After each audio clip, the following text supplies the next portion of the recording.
Hey, this is Sue here from Commercial Finance Experts Academy. Today I'm just on a live location here in my area near my office, and I just want to talk to you about commercial finance investment property. Now, if one of your investors is fortunate enough to get one of these franchises behind me, like Wendy's as one of those tenants, or even if you got a Pizza Hut there, right? Not bad, not a bad gig. If you have them as a tenant, they are going to be easier to get financing from because they usually have long-term leases, 5 years options to renew, maybe even 10-year leases, right? So on occasion you will find multiple units that are mom and pop perhaps. So right behind us here we have yourself a pharmacy, the medical clinic, rehab specialist. Those are pretty darn good too. Sometimes you even have graduates that come out of school, just university, graduated, and they went into the field.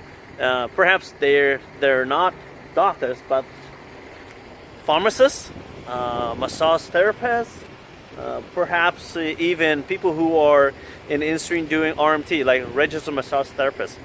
Those are money makers as well. And even if they have no financial strength to the file, just their professional occupation will help them get the financing approved easier. Now, my experience is that even if the restaurant owners, restaurants and all that stuff behind me, sushi restaurants and all that, and vacuum store, they can't get the financing as easy as the clinic that's right behind me on the other side, right? Now, these places tend to have easier chance of getting financing, typically because they know the downturn economy, good or bad, you will need pharmacists, right? Drugs, medical clinics, people get sick and all that.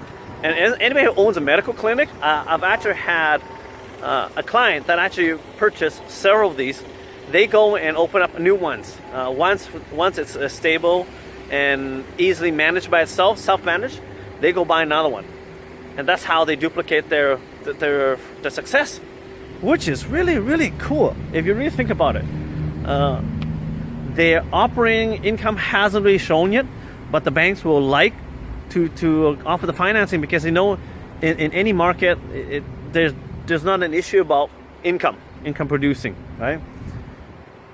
Then there are other places where you would purchase, like a building behind me. It looks almost like vacant inside, and it's closed today. But it's just, if it was vacant, there would be an issue, but there's ways around it as well. And mom and pop stores, wholesalers, you got lawyers in the lawyer's office as well. So these are really great offices to finance as well, because they always have professionals in there, and those guys are usually very stable. They have their own core clientele, so they're not looking at walk-ins, people who are walking in to do business with them. Now, this is the office behind me here, and even if it's vacant, suppose say it was purchased vacant, what happens? Well, there is offices upstairs, if you can see from here. Right? Now, those are what we call mezzanine offices. It was built afterwards. And if there is just empty spaces above, we can pretty much help with the financing, separate, partition out the separate offices and rent them out and sublet them to different professionals in this area. And it's a vibrant, growing area, so that I don't see any challenges with people moving in or looking for space to rent. And this one here is actually taken up by the RE/MAX office, so that a lot of the realtors in there are paying monthly fees on top of their brokerage fee. That's their office for them to use, right? That's a moneymaker.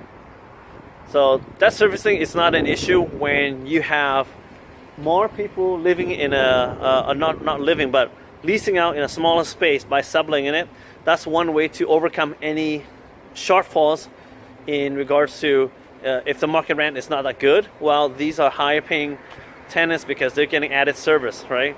One of those things that I've seen often popping up here and there in the lower mainland as well as across Canada too is that share office space where the Receptionist is taking care at the front, and they have rooms in the back where they can get to use. I'll give you an idea of one of these. See, this is one of them here. If you look at it, can't get in there right now, but they have several offices upstairs that are rented out by other tenants. And dentist is upstairs, Kumon is upstairs teaching. But typically, if they have an office where they can sublet out, I'll show you what it looks like with one here in the Remax office. Like for example, here in the front here, we've got one small office space. And I think the other realtors' offices are here as well.